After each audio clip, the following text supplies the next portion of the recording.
तो क्या आप पर भी सऊदी अरब का ट्रैवल बैन लग गया है और आप परेशान हैं कि अब आगे क्या करना है? तो फिर आपको बिल्कुल फिक्र करने की जरूरत नहीं, क्योंकि आज के इस गुफ्तगू में हम इसी मसले का एक मुकम्मल और बिल्कुल साफ साफ हल बताने वाले हैं। अस्सलाम वालेकुम, सऊदी उर्दू न्यूज़ में आप सबको खुशामदीद। चलें, बिना वक्त ज़ाया किए सीधा आज के अहम मौजू पर बात करते हैं।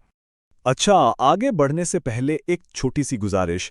अगर आप चाहते हैं कि ऐसी ही ज़रूरी मालूमात आपको वक्त पर मिलती रहें तो हमारे चैनल को सब्सक्राइब कर लें और हाँ, बेल आइकॉन को दबाना मत भूलिएगा ताकि कोई भी नई अपडेट मिस ना हो। तो दोस्तों, आज हम बात कर रहे हैं ट्रैवल बैन की। अब देखें, अगर किसी पर सऊदी अरेबिया का ट्रैवल बैन लग जाए तो सबसे पहला और सबसे ज़रूरी कदम ये समझना है कि आखिर ये बैन लगता क्यों है, वजह क्या है इसकी। इसकी ना कुछ आम वजूहात होती हैं। सबसे पहली वजह है खुरूजो अऊदा, यानी जो एग्जिट री एंट्री वीज़ा होता है उस पर जाकर वक्त पर वापस ना आना। दूसरी वजह है फाइनल एग्जिट की जो शराइत हैं उनकी खिलाफ वर्जी करना। फिर कभी कभी ऐसा भी होता है कि आपकी कंपनी या कफील के साथ कोई मसला चल रहा हो, वो भी एक वजह बन सकता है। और चौथी बड़ी वजह है इमिग्रेशन के कवानीन को तोड़ना। तो अब आते हैं सबसे बड़े और अहम सवाल की तरफ, वो सवाल जो सबके जहन में होता है, क्या इस पाबंदी के बाद दोबारा सऊदी अरब वापस आना मुमकिन है? तो इसका जवाब है जी हाँ, बिल्कुल वापस आया जा सकता है, लेकिन इसमें एक लेकिन है। ये सब इन्हिसार करता है आपके हालात पर और इस बात पर कि पाबंदी किस किस्म की है। तो चलें, अब ज़रा तफसील में जाते हैं और वापसी की जो दो सबसे अहम सूरत हालें हैं उनको एक एक करके समझते हैं। देखिए, पहली सूरत हाल है एग्जिट री एंट्री बैन की। इसमें होता यह है कि आम तौर पर 3 साल की पाबंदी लगती है, लेकिन यहाँ एक उम्मीद की किरण है। अगर आपका वही पुराना कफील आपको एक नया वीज़ा इशू कर दे तो आप 3 साल से पहले भी वापस आ सकते हैं। अब दूसरी सूरत हाल को देखते हैं, जो है फाइनल एग्जिट बैन की। यहाँ मामला थोड़ा सख्त है। इसके लिए आपको 3 साल इंतजार करना ही पड़ेगा। इससे पहले वापसी का कोई चांस नहीं होता।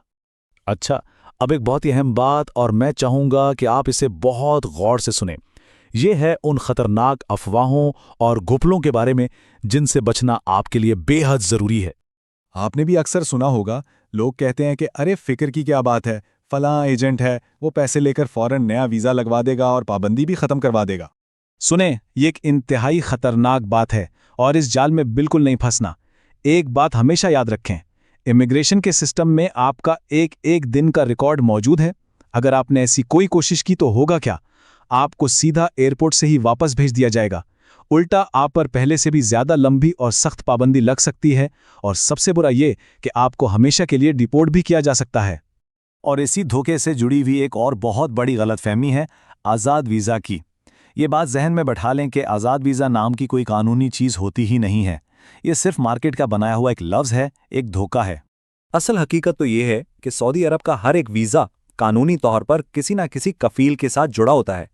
अगर आप कोई भी गैर कानूनी या शॉर्टकट रास्ता अपनाते हैं तो आप खुद को बहुत बड़ी कानूनी मुसीबत में डाल सकते हैं। तो सवाल यह है कि फिर सही, कानूनी और सबसे महफूज तरीका क्या है? चलें, मैं आपको एक सीधी सादी चेकलिस्ट बताता हूं। देखें, सबसे पहला काम तो ये करें कि सरकारी तरीके से अपनी पाबंदी का स्टेटस और उसकी मुद्दत चेक करें। अगर पाबंदी की कोई मुद्दत लगी हुई है तो सब्र से उसके ख़त्म होने का इंतज़ार करें। हाँ, इस दौरान अगर आपका केस एग्जिट री एंट्री वाला है तो आप अपने पुराने कफील से नए वीज़े के लिए बात कर सकते हैं। और सबसे सबसे ज़रूरी बात, हमेशा और सिर्फ कानूनी रास्ता ही इख्तियार करें। तो मेरी इस बात को पल्ले बांध लें, किसी भी एजेंट के हाथ में पैसे रखने से पहले एक बार नहीं 100 बार सोचें। अच्छा, अगर आपका भी कोई सवाल है या आप अपनी कोई सूरत हाल हम सब के साथ शेयर करना चाहते हैं तो नीचे कमेंट्स में ज़रूर लिखिए। हम कोशिश करेंगे कि जो आम सवालात होंगे उन पर मज़ीद रहनुमाई दे सकें। और हाँ, इस मालूमात को आगे भी ज़रूर शेयर कीजिएगा। क्या पता आपके एक शेयर से कोई शख्स एक बहुत बड़ी, महंगी और ख़तरनाक गलती करने से बच जाए।